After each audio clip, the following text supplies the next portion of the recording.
എല്ലാ പ്രിയപ്പെട്ടവർക്കും വീണ്ടും വരുന്നവനായ യേശു ക്രിസ്തുവിന്റെ നാമത്തിലുള്ള സ്നേഹവന്ദനത്തെ അറിയിച്ചു കൊള്ളട്ടെ. ഒരു നല്ല പ്രഭാതം കൂടെ കാണുക ദൈവം നമുക്ക് കൃപ തന്നു. ഈ പ്രഭാതം കർത്താവിന്റെ നാമത്തെ മഹത്വപ്പെടുത്തുവാൻ, മാറ്റമില്ലാത്ത ദൈവത്തിന്റെ വചനത്തെ ധ്യാനിപ്പാൻ ദൈവം നമുക്ക് തന്ന വലിയ കൃപയെ ഓർത്ത് ദൈവത്തിന് സ്തോത്രം ചെയ്യുന്നു.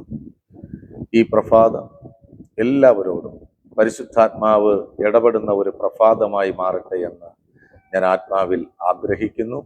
ഒരു നിമിഷം എല്ലാ പ്രിയപ്പെട്ടവർക്കും നമ്മൾ കേൾക്കുവാൻ പോകുന്ന വചനം നമ്മുടെ ജീവിതത്തിലെ ഏറ്റവും അനുഗ്രഹമായി മാറുവാൻ വേണ്ടി പ്രാർത്ഥിക്കാം. പരിശുദ്ധ പിതാവേ, ഇന്ന് ഞങ്ങൾ ധ്യാനിക്കുന്ന വചനം അത് ഞങ്ങളുടെ ജീവിതത്തിൽ ഏറ്റവും അനുഗ്രഹമായി മാറുവാൻ, ഒരു വിടുതലായി മാറുവാൻ തക്കവണ്ണം അവിടെ ഇടയാക്കണമേ എന്ന് പ്രാർത്ഥിക്കുന്നു. വചനം സംസാരിക്കുന്ന അടിയനെയും ശ്രവിക്കുന്ന എല്ലാ പ്രിയപ്പെട്ടവരെയും അവിടുത്തെ തിരുപാദ പീഠത്തിങ്കൽ താഴ്ത്തി സമർപ്പിക്കുന്നു. അവിടുന്ന് ഞങ്ങളോട് ഇടപെടണമേ എന്ന് പ്രാർത്ഥിക്കുന്നു. അവിടുന്ന് ഞങ്ങളെ ആശ്വസിപ്പിക്കണമേ എന്ന് പ്രാർത്ഥിക്കുന്നു. അവിടുത്തെ തിരുവഴുത്തുകൾ ഇന്ന് ഞങ്ങൾക്ക് ഏറ്റവും അനുഗ്രഹമാക്കി തീർക്കണമേ എന്ന് പ്രാർത്ഥിക്കുന്നു. അവിടുന്ന് ഞങ്ങളുടെ ഹൃദയം അറിയുന്ന ഒരു ദൈവമാണല്ലോ കർത്താവേ. അവിടുന്ന് ഞങ്ങൾക്ക് ആവശ്യമായ മന്ന ഇന്ന് പകൽക്കാലം പൊഴിക്കുന്നതിനായി സ്തോത്രം. മഹത്വമെല്ലാം ഞങ്ങൾ അങ്ങേക്ക് സമർപ്പിക്കുന്നു. യേശു ക്രിസ്തുവിൻ നാമത്തിൽ തന്നെ ആമേൻ, ആമേൻ. ഹല്ലേലൂയ. എല്ലാവരും സന്തോഷത്തോടെ ആയിരിക്കുന്നു ഞാൻ വിശ്വസിക്കുന്നു. ഒരു ദൈവ പൈതലിന്റെ ജീവിതത്തിലെ ഏറ്റവും പ്രധാനപ്പെട്ട ഒരു മേഖലയാണ് പ്രാർത്ഥനാ ജീവിതം എന്ന് പറയുന്നത്. പ്രാർത്ഥനയുടെ വ്യത്യസ്തമായ തലങ്ങൾ നമുക്ക് വേദപുസ്തകത്തിൽ കാണുവാൻ കഴിയും. ഒരു ദൈവ പൈതലിന്റെ ജീവിതത്തിലെ ഏറ്റവും പ്രധാനപ്പെട്ട ഒരു മേഖലയാണ് പ്രാർത്ഥനാ ജീവിതം. ദൈവവുമായിട്ട് ഒരു ദൈവ പൈതൽ ബന്ധപ്പെടുന്ന ഒരു മേഖലയാണ് പ്രാർത്ഥന. പ്രാർത്ഥന ദൈവം കേൾക്കുകയും പ്രാർത്ഥനയ്ക്ക് ഉത്തരം ദൈവം തരികയും ചെയ്യുന്നുണ്ട്. പ്രാർത്ഥനയുടെ വിവിധ തലങ്ങൾ നമുക്ക് വേദപുസ്തകത്തിനകത്ത് കാണുവാൻ കഴിയും. മടുത്തു പോകാതെ പ്രാർത്ഥിക്കുക, ഉണർന്നിരുന്ന് പ്രാർത്ഥിക്കുക, ശ്രദ്ധയോടെ പ്രാർത്ഥിക്കുക, ഇതെല്ലാം വേദപുസ്തകം നമുക്ക് തരുന്ന ഉപദേശങ്ങളാണ്. എന്നാൽ ഒരു ദൈവ പൈതലിന്റെ വ്യക്തിപരമായ ജീവിതത്തിലെ ദൈവവുമായിട്ട് ആ വ്യക്തിയെ കൂടുതൽ അടുപ്പിക്കുന്നതും ആ ബന്ധം കൂടുതൽ വളർത്തുന്നതുമായ ഒരു മേഖലയാണ് പ്രാർത്ഥന. പ്രാർത്ഥനയുടെ വ്യത്യസ്ത തലങ്ങൾ പുറപ്പാട് പുസ്തകം 3-ാം അധ്യായം അതിന്റെ 7-ാം വാക്യം വായിക്കുമ്പോൾ അവിടെ ഇങ്ങനെയാണ് പറയുന്നത്: യഹോവ അരുളി ചെയ്തത്, മിസ്രയീമിലുള്ള എൻ്റെ ജനത്തിന്റെ കഷ്ടത ഞാൻ കണ്ടു. ഊഴിയ വിചാരകന്മാർ നിമിത്തമുള്ള അവരുടെ നിലവിളിയും കേട്ടു. ഞാൻ അവരുടെ സങ്കടങ്ങൾ അറിയുന്നു എന്ന് പറയുന്നു. മിസ്രയീമിന്റെ അടിമത്തത്തിൽ കിടക്കുന്ന ഇസ്രായേൽ ജനത്തെ വിടുവിപ്പാൻ തക്കവണ്ണം മോശയുടെ അടുക്കൽ ദൈവം സംസാരിക്കുന്ന വാക്കുകളാണ് നമ്മൾ കേട്ടത്. എന്തുകൊണ്ടാണ് ദൈവം മോശയുടെ അടുക്കൽ വന്നിട്ട് ഇസ്രായേൽ ജനത്തിന്റെ വിമോചനത്തിനായിട്ട് ഫറവോന്റെ അടുക്കൽ കടന്നു ചെന്ന് ദൈവത്തെ ആരാധിപ്പാൻ തന്റെ ജനത്തെ വിട്ടയക്കണമെന്നുള്ള ആവശ്യം അറിയിപ്പാൻ ഇടയായി തീർന്നെന്ന് ചോദിച്ചാൽ, ദൈവം വളരെ വ്യക്തമായിട്ട് അതിന്റെ റീസൺ പറയുകയാണ്. ഒന്ന്, മിസ്രയീം ദേശത്ത് തൻ്റെ ജനം അനുഭവിക്കുന്ന കഷ്ടത ദൈവം കണ്ടു. അപ്പോൾ ദൈവത്തിനൊന്നും മറഞ്ഞിരിക്കുന്ന കാര്യങ്ങളല്ല. ദൈവത്തിന്റെ കൺമുമ്പിൽ എല്ലാം ഓപ്പണാണ്. എല്ലാ കാര്യങ്ങളും ദൈവം കാണുന്നുണ്ട്, ദൈവം അറിയുന്നുണ്ട്. നമ്മുടെ ഓരോ ഞെരുക്കങ്ങളും, നമ്മുടെ ദുഃഖങ്ങൾ, നമ്മുടെ നിരാശകൾ, നമ്മുടെ വേദനകൾ, നമ്മുടെ ഭാരങ്ങൾ, നമ്മുടെ പരാജയങ്ങൾ എല്ലാം കർത്താവ് അറിയുന്നുണ്ട്. കർത്താവ് അതെല്ലാം കാണുകയാണ്. വേദപുസ്തകം പഠിക്കുമ്പോൾ നമുക്ക് അറിയുവാൻ പറ്റും, നമ്മുടെ തലയിലെ രോമം പോലും എൻ്റെ ദൈവത്താൽ എണ്ണപ്പെട്ടിരിക്കുന്നു എന്നാണ്. അപ്പോൾ നമ്മൾ പലപ്പോഴും നമ്മുടെ തലയിൽ നിന്ന് പൊഴിയുന്ന മുടികൾ എണ്ണുകയില്ല. പക്ഷെ ദൈവത്തിൻ്റെ കരങ്ങളിൽ അതിന് വ്യക്തമായിട്ടുള്ള കണക്കുണ്ട്. ദൈവം അറിയാതെ നമ്മുടെ ജീവിതത്തിൽ ഒന്നും സംഭവിക്കുന്നില്ല. കൊരിന്ത്യ സഭയോട് പൗലോസ് പറഞ്ഞത്, നമുക്ക് സഹിക്കുവാൻ കഴിയുന്നതിലപ്പുറം ഒരു വേദന പോലും ദൈവം തരത്തില്ലെന്ന്. അപ്പോൾ ദൈവം അറിയാതെ ഒരു ദോഷമോ ഒരു നന്മയോ തിന്മയോ ഒന്നും നമ്മുടെ ജീവിതത്തിൽ ഭവിക്കയില്ല. ദൈവം അറിഞ്ഞുകൊണ്ട് തന്നെയാണ് എല്ലാ കാര്യങ്ങളും നമ്മുടെ ജീവിതത്തിൽ സംഭവിക്കുന്നത്. പക്ഷേ ഒന്നും നമ്മുടെ ദോഷത്തിനായിട്ടല്ല, സകലതും നന്മയ്ക്കായിട്ടത്രേ. ഈ ഇസ്രായേൽ ജനതയോടുള്ള ഫറവോന്റെയും ഫറവോന്റെ കൂട്ടാളികളുടെയും ഉപദ്രവങ്ങൾ ആ 400 സംവത്സരം നീണ്ടു നിൽക്കുന്ന അടിമത്വത്തിൽ നിന്നും വാഗ്ദത്ത ദേശത്തിലേക്കുള്ള യാത്രയിലേക്ക് ഒരു മുഖാന്തരമായി തീരുന്നത് നമുക്ക് അവിടെ കാണുവാൻ പറ്റും. ഇന്ന് നമ്മൾ അനുഭവിക്കുന്ന രക്ഷ, ക്രിസ്തുവിലുള്ള സന്തോഷം, അതിനൊക്കെ ഏക റീസൺ എന്ന് പറയുന്നത് നമ്മുടെ ജീവിതത്തിൽ നാം ക്ഷണിക്കാതെ കടന്നു വന്ന പല പ്രതിസന്ധികളുമാണ്. മനുഷ്യർക്കൊന്നും ചെയ്യാൻ കഴിയാതെ, ശാസ്ത്രത്തിനൊന്നും ചെയ്യാൻ കഴിയാതെ, സമ്പത്തിനൊന്നും ചെയ്യാൻ കഴിയാതെ നമ്മൾ വല്ലാത്ത തീച്ചൂളയിൽ കൂടി കടന്നു പോകുന്ന സമയം ദൈവം ആ ഒരു അവസരത്തെ നമ്മുടെ വീണ്ടെടുപ്പിനായിട്ടുള്ള, അല്ലെങ്കിൽ ആ രക്ഷയുടെ അനുഭവത്തിലേക്ക് പ്രവേശിക്കുവാനുള്ള ഒരു വാതിലാക്കി തീർക്കുന്ന നമുക്ക് അവിടെ കാണുവാൻ കഴിയും. അപ്പോൾ തിന്മയ്ക്കായിട്ട് നമുക്ക് ഭവിക്കുന്നു എന്ന് ലോകം പറയുന്നതൊക്കെയും അത് നന്മയ്ക്കായി മാറ്റുവാൻ കഴിവുള്ള ഒരു ദൈവം എല്ലാം കാണുന്നുണ്ട്, എല്ലാം അറിയുന്നുണ്ട് എന്നുള്ള കാര്യം നമ്മൾ ഒരിക്കലും മറക്കരുത്. കർത്താവ് നമുക്ക് തന്ന ഏറ്റവും വലിയ ഒരു ഉറപ്പാണ്, ഞാൻ നിങ്ങളുടെ കൂടെ ഉണ്ട്. പെറ്റമ്മ മറന്നാലും മറക്കാതെ നമ്മുടെ കൂടെ കാണുന്ന ഒരു ദൈവം, ഒരു നാളും കൈവിടുകയില്ല, ഉപേക്ഷിക്കുകയില്ല, മറക്കുകയില്ല എന്ന് വാഗ്ദത്തം ചെയ്ത കർത്താവ്. ആ ദൈവത്തിന്റെ വാക്കുകളിൽ വിശ്വസിച്ചാണ് നമ്മൾ മുന്നോട്ട് പോകുന്നു എങ്കിൽ, പ്രിയ ദൈവജനമേ, ഒരിക്കലും നമ്മൾ നിരാശപ്പെട്ട് പരാജയപ്പെട്ടു പോകേണ്ടി വരത്തില്ല. ജീവിതത്തിലെ ഏത് പ്രതിസന്ധികളെയും മറികടന്ന് മുന്നോട്ട് പോകുവാൻ നമുക്ക് സാധ്യമാകും. രണ്ടാമത് ആ വചനത്തിൽ പറയുന്നത്, ഊഴിയ വിചാരകന്മാർ നിമിത്തമുള്ള അവരുടെ നിലവിളിയും കേട്ടു. അപ്പോൾ അവിടെ ഒരു പ്രാർത്ഥനയുടെ ഏറ്റവും ഉയർന്ന തലം നമുക്കവിടെ കാണുവാൻ പറ്റും. ഒരു മനുഷ്യന്റെ ജീവിതത്തെ സംബന്ധിച്ച് ഏറ്റവും കാഠിന്യമേറിയ പ്രതിസന്ധികളിൽ കൂടി കടന്നു പോകുമ്പോൾ തങ്ങളുടെ ജീവിതത്തിന്റെ അവസാന ഘട്ടങ്ങളിൽ വെളിപ്പെടുന്ന ഒരു പ്രാർത്ഥനയുടെ തലമാണ് നിലവിളി എന്ന് പറയപ്പെടുന്നത്. ഉച്ചരിക്കാൻ വാക്കുകളില്ലാതെ, പ്രകടിപ്പിക്കാൻ വികാരങ്ങളില്ലാതെ, നാം പോലും അറിയാതെ നമ്മുടെ ഉള്ളത്തിൽ നിന്ന് പുറപ്പെടുന്ന ഒരു വികാരമാണ് നിലവിളി. രക്ഷപ്പെടുവാൻ വേണ്ടി അവസാനമായിട്ട് പുറത്തു വരുന്ന ഒരു പ്രാർത്ഥനയുടെ ഉയർന്ന തലമെന്ന് ഞാൻ ആ നിലവിളിയെ കാണുകയാണ്. ദൈവത്തിന്റെ സന്നിധിയിൽ നിലവിളിക്കുന്ന ദൈവമക്കളുടെ നിലവിളി ഒരു നാളും ദൈവം കേൾക്കാതെ പോയിട്ടില്ല. ആരെല്ലാം വേദപുസ്തകത്തിനകത്ത് ദൈവസന്നിധിയിൽ നിലവിളിച്ചിട്ടുണ്ടോ അവർക്കെല്ലാം ദൈവം വ്യക്തമായ മറുപടി നൽകിയിട്ടുണ്ട്. ഇവിടെ എപ്പോഴാണ് നിലവിളി ഉയരുന്നത്? അത് വളരെ പ്രധാനപ്പെട്ട ഒരു കാര്യമാണ്. പ്രാർത്ഥന വിവിധ തലങ്ങളുണ്ട്. അധരം കൊണ്ട് പ്രാർത്ഥിക്കുന്നവരുണ്ട്, ജനക്കൂട്ടത്തിന്റെ മധ്യത്തിൽ നിന്ന് പ്രാർത്ഥിക്കുന്നവരുണ്ട്. യേശു കർത്താവ് പോലും പറഞ്ഞു, ജാതികളെ പോലെ നിങ്ങൾ ജൽപ്പനം ചെയ്യരുത്. ഉച്ചത്തിൽ ശബ്ദമുയർത്തി പ്രാർത്ഥിച്ചാൽ ദൈവം കേൾക്കുമെന്നൊരു ചിന്ത നമുക്ക് വേണ്ട. കാരണം നമ്മുടെ ഹൃദയത്തിലെ ഒരു ഞെരുക്കവും ദുഃഖവും തിരിച്ചറിയുന്നവരാണ് നമ്മുടെ കർത്താവ്. വേദപുസ്തകത്തിന്റെ വ്യത്യസ്തമായ മേഖലകളിൽ നമ്മൾ യാത്ര ചെയ്യുമ്പോൾ നിലവിളിക്കുന്ന അനവധി ഘട്ടങ്ങൾ നമുക്ക് കാണുവാൻ പറ്റും. പക്ഷെ അവിടെ എല്ലാം സഡൻലി ദൈവത്തിന്റെ മറുപടി വെളിപ്പെടുന്നതും വലിയ തകർച്ചകളിൽ നിന്നും ആപത്തുകളിൽ നിന്നൊക്കെ നിലവിളിക്കുന്ന ദൈവമക്കൾ രക്ഷപ്രാപിക്കുന്നതും കാണുവാൻ പറ്റും. മത്തായിയുടെ സുവിശേഷം 14-ാം അധ്യായം നമ്മൾ പഠിക്കുമ്പോൾ അതിന്റെ 30-ാം വാക്യത്തിൽ ഇങ്ങനെ പറയുന്നു, എന്നാൽ അവൻ കാറ്റ് കണ്ട് പേടിച്ച് മുങ്ങിത്തുടങ്ങുകയാൽ കർത്താവെ എന്നെ രക്ഷിക്കണമേ എന്ന് നിലവിളിച്ചു. ഈ വാക്യം എല്ലാവർക്കും സുപരിചിതമാണ്. പത്രോസും ശിഷ്യന്മാരും കൂടെയുള്ള ശിഷ്യന്മാരും പടകിൽ അക്കരെ പോകുവാൻ യാത്ര ചെയ്തുകൊണ്ടിരിക്കുന്ന സമയത്താണ് പ്രതികൂലങ്ങൾ കടന്നു വരുന്നത്, സാഹചര്യങ്ങൾ എതിരാകുന്നത്, കാറ്റടിക്കുവാൻ തുടങ്ങുന്നത്, തിരമാലകൾ പടകിലേക്ക് കയറുവാൻ ആരംഭിക്കുന്നത്, പടക് മുങ്ങുമാറാകുന്ന ഒരു സാഹചര്യം വരുന്നത്.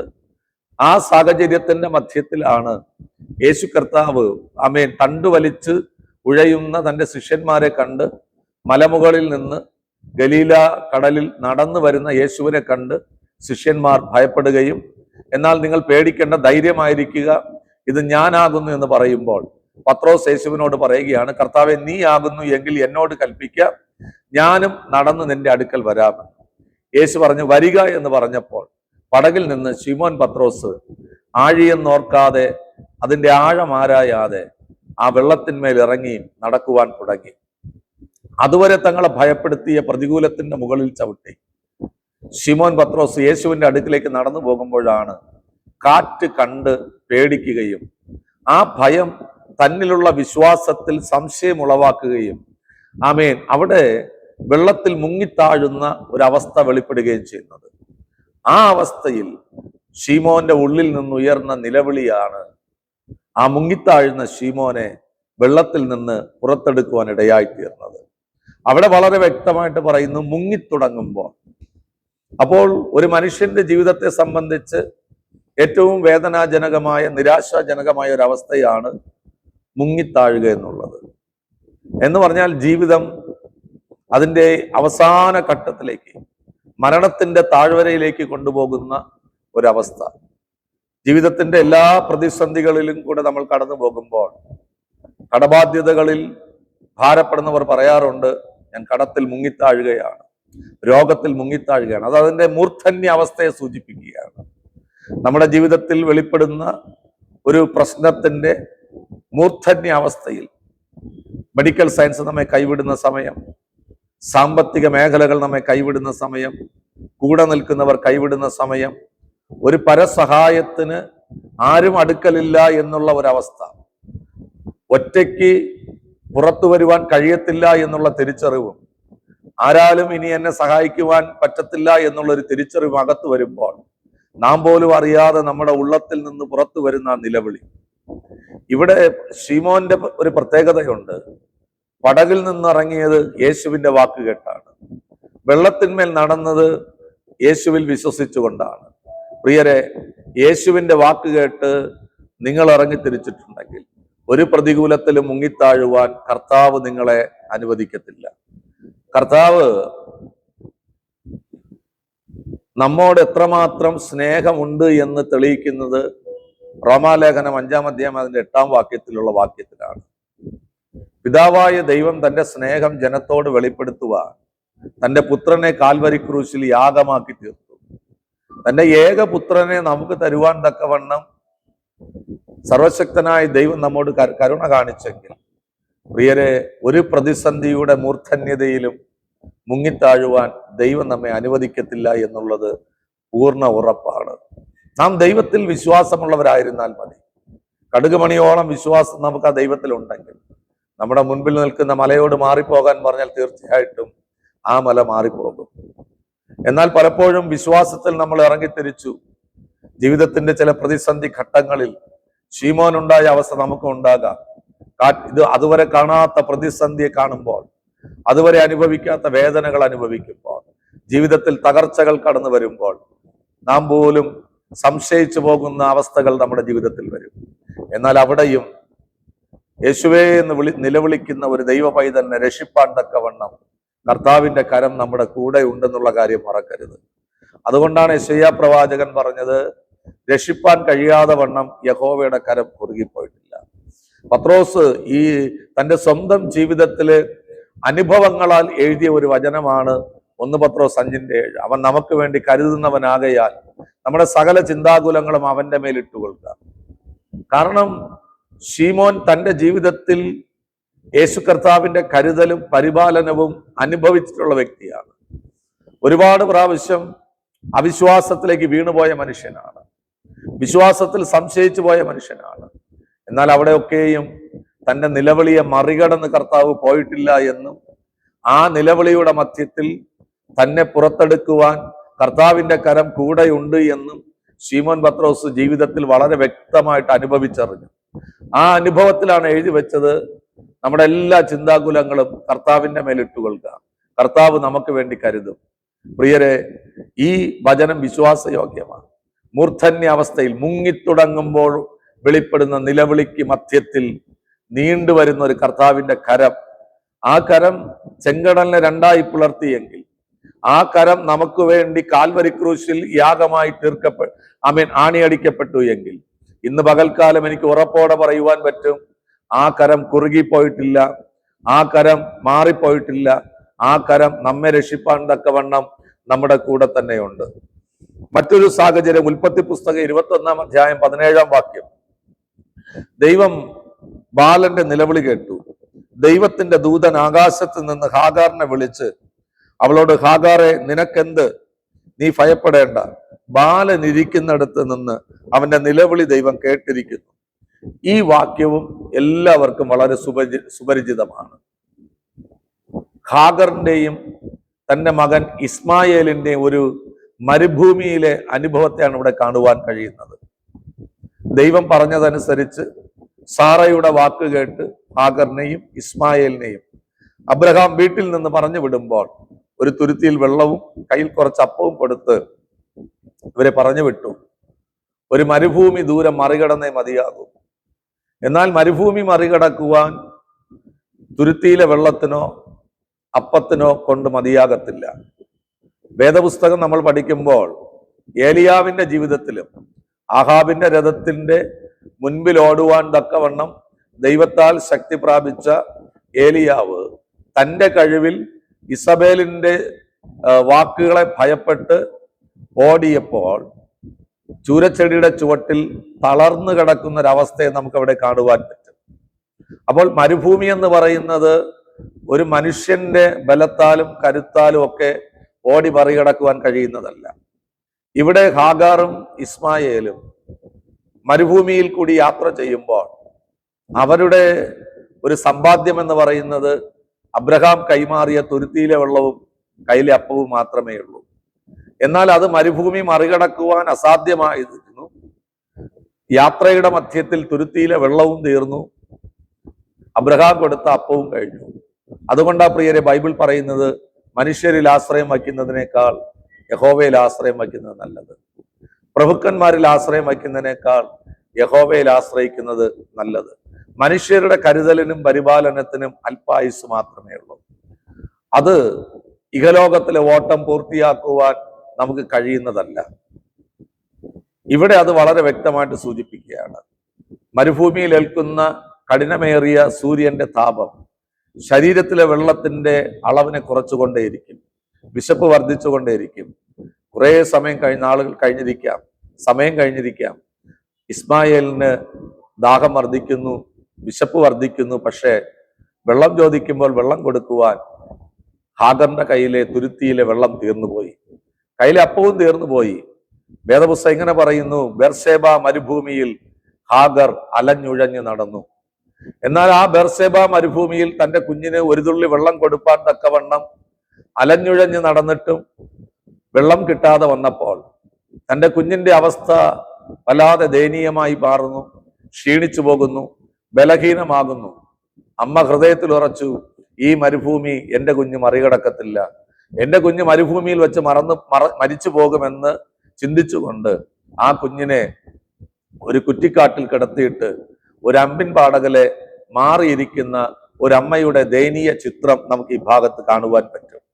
കുറ്റിക്കാട്ടിൽ കിടക്കുന്ന നിലവിളിക്ക് അമ്മയിൽ നിന്ന് ഒരു മറുപടി കിട്ടാതെ വന്നപ്പോൾ, നേരത്തെ അമ്മയോട് ചോദിക്കുമ്പോൾ, അമ്മയോട് കരയുമ്പോൾ ഒരു മറുപടി ഉണ്ടായിരുന്നു. എന്നാൽ ഇപ്പോൾ കുഞ്ഞിന്റെ ചോദ്യങ്ങൾക്കോ കുഞ്ഞിന്റെ കരച്ചിലിനോ അമ്മയിൽ നിന്നൊരു മറുപടി കിട്ടാതെ വന്നപ്പോൾ കുഞ്ഞിന്റെ പ്രതീക്ഷകളെല്ലാം അസ്തമിച്ചു എന്ന് നമുക്ക് ഊഹിക്കാം. എന്നാൽ അബ്രഹാമിന്റെ വിശ്വാസത്തിൽ പറയുന്നത് പോലെ, ആശയ്ക്ക് വിരോധമായി ആശയോടെ അബ്രഹാം വിശ്വസിച്ചതുപോലെ, കരച്ചിലിനും ചോദ്യങ്ങൾക്കും ഒരു ഉത്തരം കിട്ടാതിരിക്കുന്ന സാഹചര്യത്തിലും ആശയ്ക്ക് വിരോധമായി കുഞ്ഞിന്റെ ഹൃദയത്തിൽ നിന്നും ഒരു നിലവിളി അവിടെ ഉയർന്നു.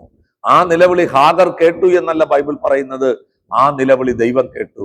പ്രിയരെ, മനുഷ്യർ കൈവിട്ടാലും, ഈ ലോകത്തിലെ എല്ലാ സാഹചര്യങ്ങളും നമ്മെ കൈവിട്ടാലും, നമ്മെ കൈവിടാത്ത ഒരു കർത്താവ് നമ്മുടെ കൂടെ ഉണ്ട് എന്നുള്ള കാര്യം ഒരിക്കലും മറക്കരുത്. ദൈവം തന്നിരിക്കുന്ന ഒരു ഉറപ്പാണ്. ബാലസിംഹങ്ങൾ ആഹാരത്തിന് വേണ്ടി ഇരക്കേണ്ടി വന്നാലും യഹോവയെ അന്വേഷിക്കുന്നവർക്ക് ഒരു നന്മയ്ക്കും കുറവ് വരികയില്ല. അത് അനുഭവങ്ങളിൽ കൂടി അനുഭവിച്ച ദൈവമക്കൾ അനവധി പേരാണ്. അവരെ ഓർത്ത് ഞാൻ ദൈവത്തിന് സ്തോത്രം ചെയ്യുന്നു. ആ അനുഭവങ്ങളിൽ കൂടി കടന്നുപോയ ഒരു ദൈവ പൈതലിനും ഈ ദൈവത്തെ ത്യജിച്ച് മുന്നോട്ട് പോകുവാൻ കഴിയത്തില്ല. ഇവിടെ നിങ്ങൾ നോക്കിക്കൊള്ളണം പ്രിയരെ, കുഞ്ഞിന്റെ നിലവിളി ദൈവം കേട്ടപ്പോൾ സ്വർഗം തുറന്ന് ദൈവത്തിന്റെ ദൂതൻ സ്വർഗത്തിൽ നിന്നുകൊണ്ട് ഹാഗറിനെ വിളിക്കുകയാണ്. ഹാഗറെ, കുഞ്ഞിന്റെ നിലവിളി ദൈവം കേട്ടു. ഈ കുഞ്ഞ് കരയുന്നത് നിലവിളിക്കുന്നത് ഹാഗർ കേട്ടോ ഇല്ലയോ എന്ന് ബൈബിൾ പറയുന്നില്ല. ഒരു പക്ഷെ കേട്ടിരിക്കാം, പക്ഷെ കേട്ടാൽ ഉത്തരം കൊടുക്കുവാൻ ഹാഗർ നിസ്സഹായിയാണ്. ആ നിലവിളിക്ക് പ്രതികരിക്കാൻ ഹാഗറിനെ കൊണ്ട് സാധിക്കുന്നില്ല. കാരണം എന്തുകൊണ്ടാണ് കുഞ്ഞ് നിലവിളിക്കുന്നതെന്ന് ഹാഗറിന് വളരെ വ്യക്തമായിട്ട് അറിയാം. ഇവിടെയാണ് പ്രിയരെ ദൈവം തന്റെ ജനത്തിന് കൊടുത്തൊരു വാഗ്ദത്തം നമുക്ക് ഓർക്കേണ്ടി വരുന്നത്.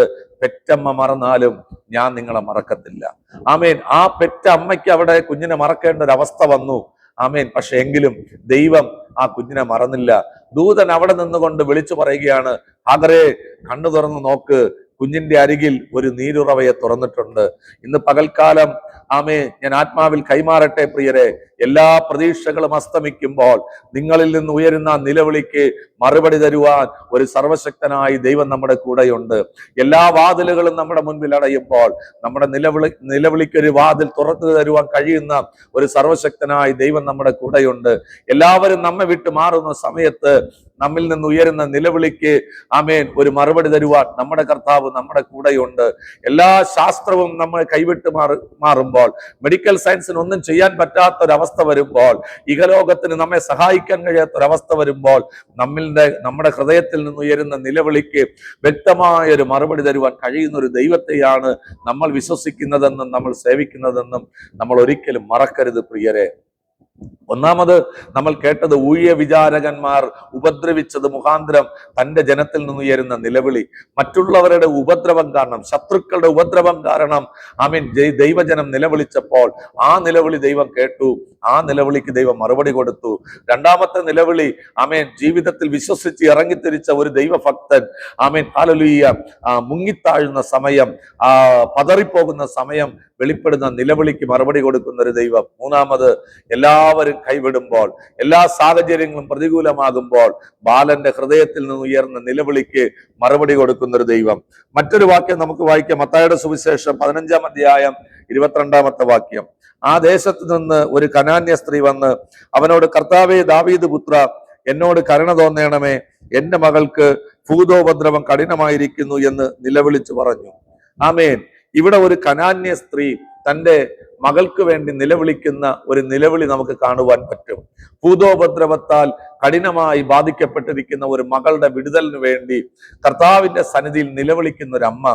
കർത്താവ് ഈ നിലവിളി കേൾക്കാതെ പിന്തിരിഞ്ഞു പോകുമ്പോഴും കർത്താവിന്റെ പിന്നാലെ നിലവിളിച്ചുകൊണ്ട് ഓടുന്ന ഒരു അമ്മയെ കാണുവാൻ പറ്റും. നമ്മൾ ലോകപരമായി ചിന്തിക്കുകയാണെങ്കിൽ ആമേൻ, ഒരു മകൾക്ക് ഇങ്ങനെ ഒരു വിഷയം വരുമ്പോൾ അവൾക്ക് ചികിത്സ കൊടുക്കാതിരിക്കത്തില്ല, മറ്റു മാർഗങ്ങൾ സ്വീകരിക്കാതിരിക്കത്തില്ല. എല്ലാ വഴികളും ഈ അമ്മ സ്വീകരിച്ചിരിക്കാം.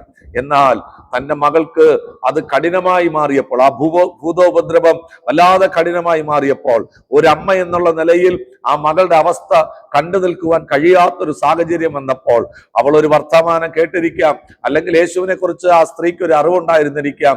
തന്റെ മകൾക്ക് വൈദ്യന്മാരാൽ കൊടുക്കുവാൻ കഴിയാത്തൊരു സൗഖ്യം, ആമേൻ, പുരോഹിതന്മാരാൽ കഴിയാത്ത ഒരു വിടുതൽ, ആമേൻ, താൻ പഠിച്ച ന്യായപ്രമാണം, താൻ കടന്നുപോയ മതം, ഇതിനൊന്നിനും തരാൻ കഴിയാത്തൊരു വിടുതലിന് തരുവാൻ എന്റെ യേശുവിന് കഴിയും എന്നൊരു വിശ്വാസം ഉള്ളിൽ വന്നതുകൊണ്ടായിരിക്കാം ഭൂതോപദ്രവത്താൽ കഠിനമായിരിക്കുന്ന മകളെ ഇട്ടിട്ട് ആ അമ്മ യേശുവിന്റെ അടുക്കലേക്ക് ഓടിയത്. ആമേൻ. ആ മകളുടെ വിടുതലിന് വേണ്ടി നിലവിളിക്കുന്ന ഒരു അമ്മയെ അവിടെ കാണുവാൻ കഴിയും. ഒരു അമ്മയെ സംബന്ധിച്ച് പ്രിയരെ, തന്റെ തലമുറയുടെ ആ കഷ്ടത കണ്ടു നിൽക്കുവാൻ കഴിയത്തില്ല, സഹിക്കാൻ പറ്റത്തില്ല. എന്നാൽ ആ മകളുടെ വിടുതൽ തരുവാൻ യേശു മതിയായവനെന്ന് വിശ്വസിക്കുകയും ആ യേശുവിന്റെ പിന്നാലെ നിലവിളിച്ചു കൊണ്ട് പോവുകയും ചെയ്യുന്ന ആ കനാന്യ സ്ത്രീയെ നമുക്കവിടെ കാണുവാൻ കഴിയും.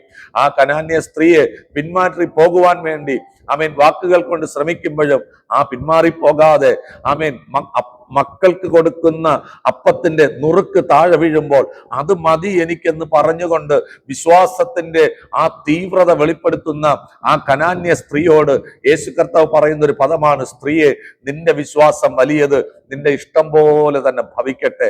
അതിൻ്റെ എല്ലാത്തിൻ്റെയും പിറകിൽ പ്രിയരെ ആ നിലവിളിയെ നമുക്ക് കാണുവാൻ കഴിയും. ആ അമ്മ മകൾക്ക് വേണ്ടി നിലവിളിക്കുന്ന നിലവിളി, യേശുവിന്റെ സന്നിധിയിൽ നിലവിളിക്കുന്ന ആ അമ്മ നിരാശപ്പെട്ടു പോകേണ്ടി വന്നില്ല. അവളുടെ ഇഷ്ടം പോലെ ആ മകൾ വിടുവിക്കപ്പെടുന്നത് നമുക്ക് അവിടെ കാണുവാനായിട്ട് പറ്റും. ഇന്ന് പകൽക്കാലം ഞാൻ പറയട്ടെ പ്രിയരെ, ഇതുപോലെ കഠിനമായ ഭൂതോപദ്രവത്താൽ ഭാരപ്പെടുന്ന തലമുറകൾ നമ്മുടെ മധ്യത്തിൽ ഇന്നുണ്ട്. ലഗ്യോൻ ബാധിച്ച ആ മനുഷ്യനെ കുറിച്ച് ബൈബിൾ പറയുന്നുണ്ട്. ആ യൗവനക്കാരനായ മനുഷ്യൻ 6000 ഭൂതങ്ങളാൽ ആ പൈതലിന്റെ ആ യൗവനക്കാരന്റെ അകത്തുണ്ടായിരുന്നു.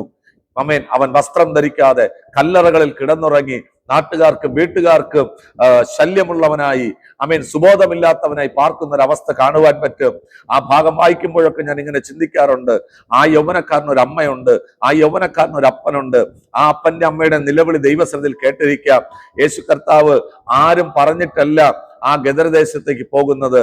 എന്നാൽ ഞാൻ ഇങ്ങനെ വിശ്വസിക്കുന്നു, അമ്മയുടെ നിലവിളി, ആ അപ്പന്റെ നിലവിളി യേശുവിന്റെ അടുക്കൽ എത്തിയിരിക്കാം. യേശു കർത്താവ് അവിടെ പോകുന്നു, അവന്റെ അവസ്ഥയ്ക്ക് മാറ്റം വരുന്നു.